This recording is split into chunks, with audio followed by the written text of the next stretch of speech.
The Ballad of Rum by Peter R. Woolridge. A dog wandered into our garden one day. Friendly old mutt, didn't look like a stray. We never discovered whence he'd come, but we brushed him and fed him, and the kids called him Rum. Now, as family members, even dogs must work hard, so we put Rum on duty next door in our yard, bright-eyed and watchful, by night and by day. But not much of a guard dog, I'm sorry to say. He barked at the cats, and he barked at a toad. He barked at the cattle outside on the road. He barked at the horses, so where did he fail? You see, Rum liked people, and he just wagged his tail. He liked the yard labour, an amiable bunch. They fed our dog tidbits and scraps from their lunch. Rum wolfed it all down, but to our dismay, he seemed to get fatter with each passing day. One night when Rum was laid at his ease, a burglar crept in, just as quietly as you please. He saw no alarms, heard no siren howling, no guard dog for sure.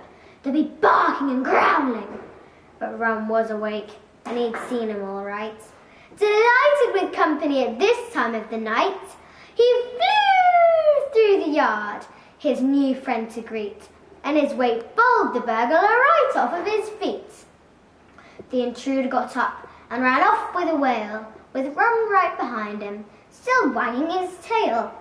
He departed the yard he'd come in to burgle, like a champion athlete clearing a hurdle.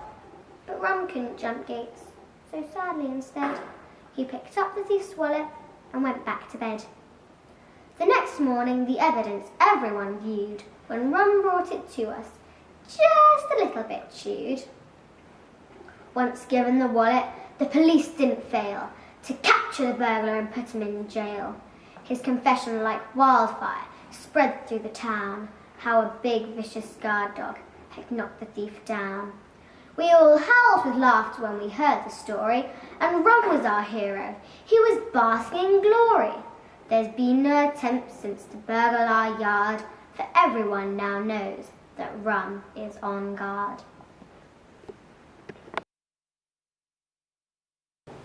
Look Out by Max Fatchin. The witches mumble horrid chants, you're scolded by 5,000 dons. A Martian pulls a fearsome face and hurls you into outer space. You're tied in front of whistling trains, a tomahawk that sliced your brains. The tigers snarl, the giants roar. You're sat on by a dinosaur. In vain you're shouting, help and stop. The walls are spinning like a top. The earth is melting in the sun, and all the horrors have just begun. And oh, the screams, the thumping hearts, that awful night before school starts. The Spider and the Fly by Mary Howard. Will you walk into my parlour? Said the Spider to the Fly. 'Tis the prettiest little parlour that ever you may spy. The way into my parlour is up a winding stair, and I have many curious things to show when you are there. Oh, no, said little Fly. To ask me is in vain, for who goes up your winding stair can never come down again. I'm sure you must be weary, dear, with soaring up so high. Will you rest upon my little bed? Said the Spider to the Fly. There are pretty curtains drawn around, the sheets are fine and thin, and if you'd like to rest a while, I'll snugly tuck you in.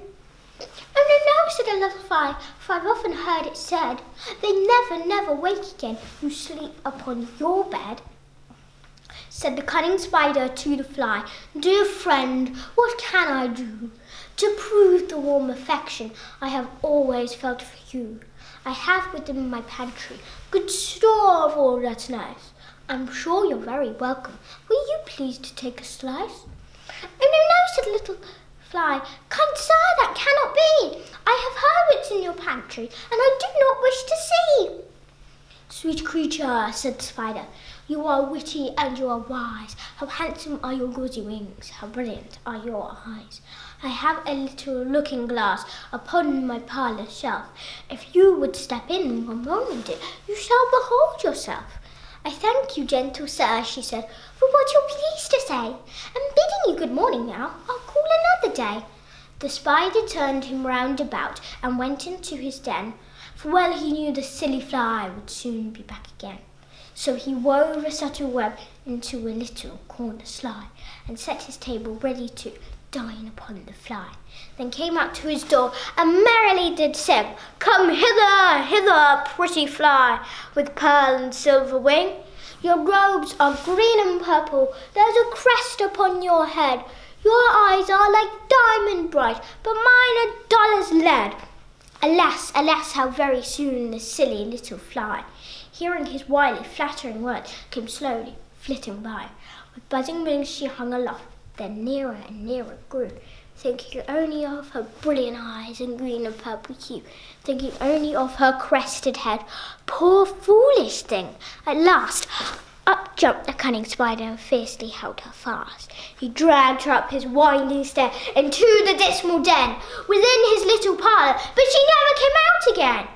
And now, dear little children, who made this story read, to idle, silly, flashing words, I pray you never give heed. Unto an evil counsellor, close heart and ear and eye, and take a lesson from this tale of the spider and the fly.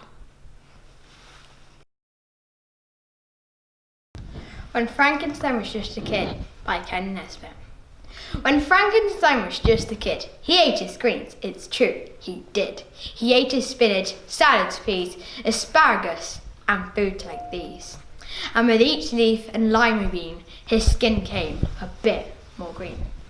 On chives and chard he loved to chew, and Brussels sprouts and peppers too, until he ate that fateful bean that turned his skin completely green. He turned all green and stayed that way, and now he frightens folks away. Poor Frankenstein, his tale is sad, but things need not have been so bad.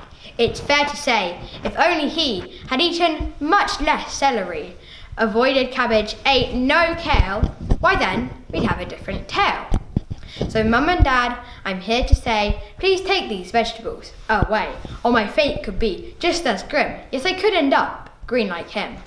So Mum and Dad, before we dine, please give a thought to Frankenstein.